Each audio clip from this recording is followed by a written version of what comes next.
بسم اللہ الرحمن الرحیم۔ السلام علیکم ورحمۃ اللہ وبرکاتہ۔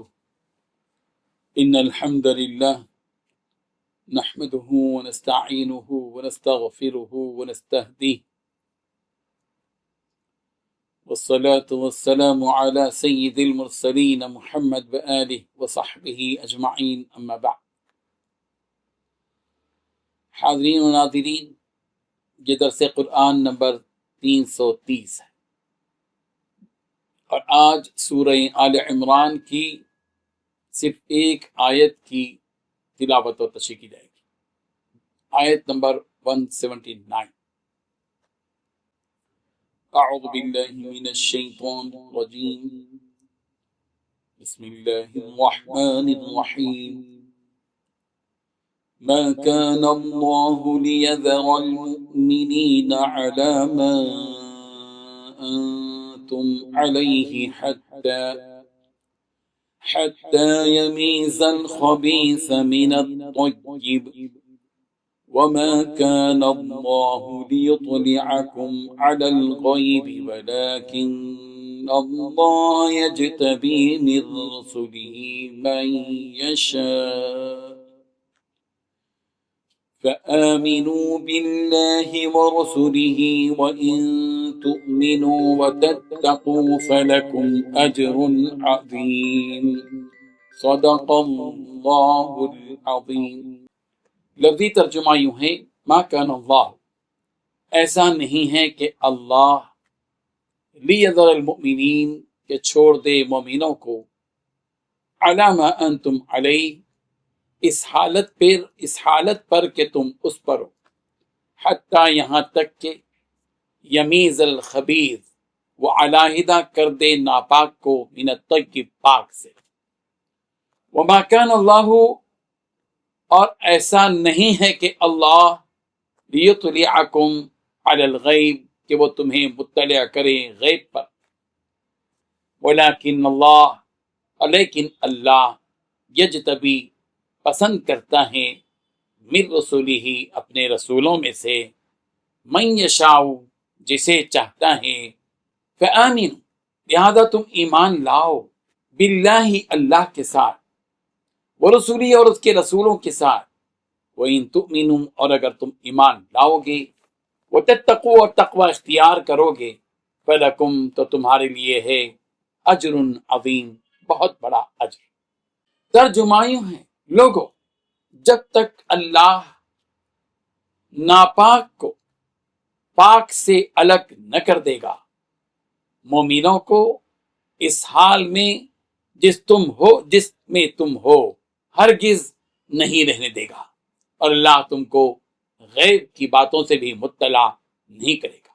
البتہ اللہ اپنے پیغمبروں سے جسے چاہتا ہے منتخب کر لیتا ہے۔ تم اللہ پر اور اس کے رسولوں پر ایمان رکھو، اور اگر ایمان پر قائم رہو گے اور پرہیزگاری اختیار کرو گے تو تم کو اجر عظیم ملے گا۔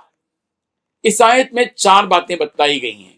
پہلی بات، مسلمان اب جس حالت میں ہیں اسی حالت میں اللہ انہیں رہنے نہیں دے گا، بلکہ ناپاک لوگوں کو پاک لوگوں سے جدا کر دے گا۔ دوسری بات، اللہ تعالیٰ اپنے رسولوں میں سے جسے چاہے غیب کی بات بتلا دیتا ہے، انہی میں سے یہ بھی کہ کون منافق ہے کون مومن ہے۔ تیسری بات، تم اللہ اور اس کے رسول پر ایمان لے آؤ۔ چوتھی بات، اگر تم ایمان پر قائم رہو اور تقوی اختیار کر لو تو اللہ تو تمہارے لیے اجر عظیم ہے۔ بزرگان محترم، مدنی دور میں ایک ایسا دور بھی گزرا کہ مخلص مسلمان اور شاطر منافق دونوں گھل مل گئے تھے۔ یہ جاننا آسان نہیں تھا اسی حالت میں کہ مخلص مسلمان کون ہے اور شاطر فاسق منافق کون ہے۔ منافق بعض نمازوں میں حاضر رہتے تھے اور ان کے ظاہری اعمال کی وجہ سے قطعی طور پر یہ کہنا مشکل تھا کہ مخلص مسلمان ہیں یا شاطر منافق ہے۔ ظاہر ہے کہ ایسی صورتحال اسلامی تمدن کے لیے نقصان دہ تھی۔ مسلم سماج کے لیے خسارے کا باعث تھی۔ انصاف کا تقاضا یہ تھا کہ دودھ کا دودھ اور پانی کا پانی ہو جائے۔ چنانچہ جنگ احد سے پہلے یہ فیصلہ کن حقیقت سامنے آئی اور منافق اپنے سردار کے ساتھ مخلص مجاہدین سے الگ ہو گئے، اور یہ بات کھل کر سامنے آ گئی کہ کون مخلص اور پاکیزہ مسلمان ہیں اور کون شاطر، ریاکار، فاسق اور خبیث منافق ہے۔